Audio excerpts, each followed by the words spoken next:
Can you make a cake with no eggs? If we use the Great Depression Whacky Cake recipe, we can.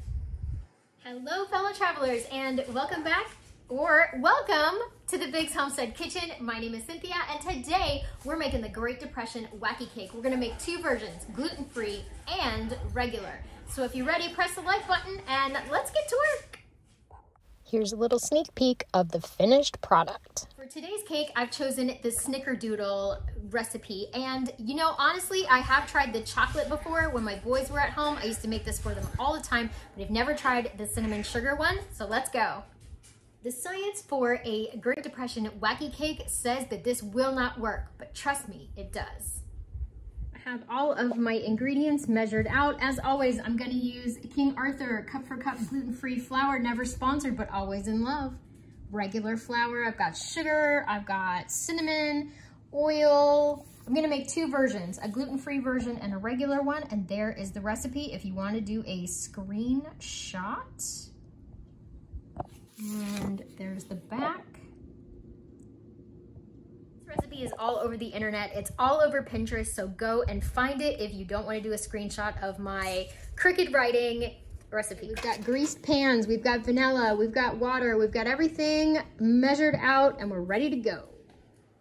We're going to mix all of the ingredients in this bowl. Dry ingredients first. Super simple recipe.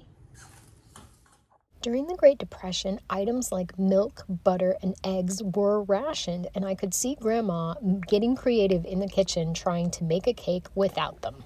Okay, so how easy is that so far? I'm gonna take you with me to the tricky part of the recipe, and it's not even that tricky. This pan is super greased. We need a greased pan. We're just gonna pour this into, and then we're gonna make 3 dents. We're gonna make a big dent, and we're gonna make 2 little dents.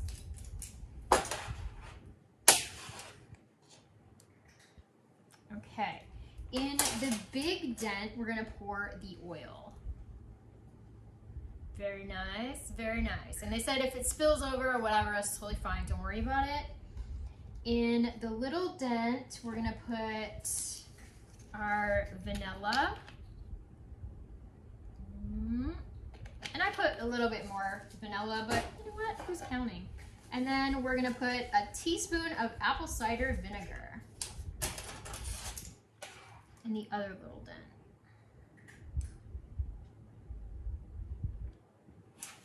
Okay. Next, we're gonna pour a cup of water over the top. And I've pre-measured my cup of water. Then, we're gonna stir until combined right in the pan.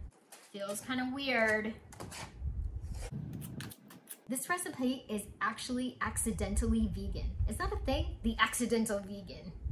All right, we're all mixed. Everything looks great. Everything is all combined. Oh, I got some flour here down on the edges. I'm gonna call this mixed. There's still some lumps in it, but I think it'll turn out okay. Into the oven it goes, 35 minutes at 350. I'm gonna go ahead and whip together a regular version for my recovery meeting tonight since I already have all the ingredients out and I think it'll be a hit. We're about 5 minutes into the cooking and it already smells so good in here. It smells like cinnamon and sugar. I think this is gonna be very reminiscent of a coffee cake, and Mr. B was just asking for coffee cake for his breakfast a couple of weeks ago. I hope this hits the spot. It's been 35 full minutes.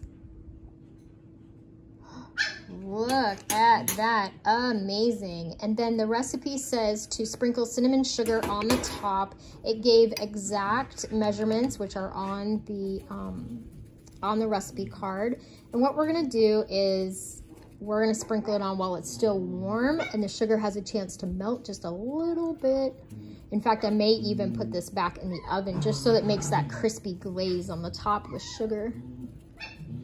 Ooh, that looks good. These 2 chuckleheads right here playing. Oh, Dixie's such a good sister. Baby's fussy, he needs a nap.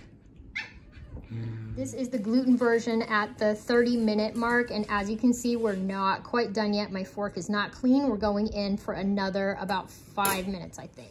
The reviews for the gluten version are in, and it was a definite hit. 100% will be making again. It's so easy and the ingredients so simple. Moment of truth, it's time to try the cake. This is the gluten-free version. We took the gluten version to the recovery meeting tonight, and it was, hey, this wasn't the deal. Everyone loved it. It kind of reminded them of like an old-fashioned coffee cake, like your parents used to make when people would come over, or maybe your grandma. What do you think? I'm tired.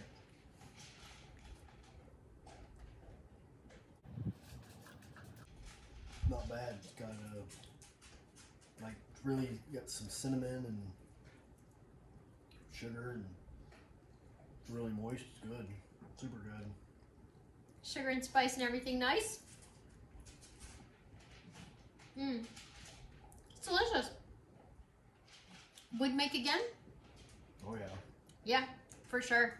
It's very moist. It's dense. Yeah.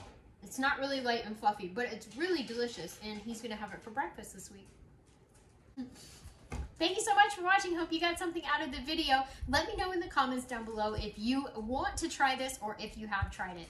Thank you again for watching and supporting our channel.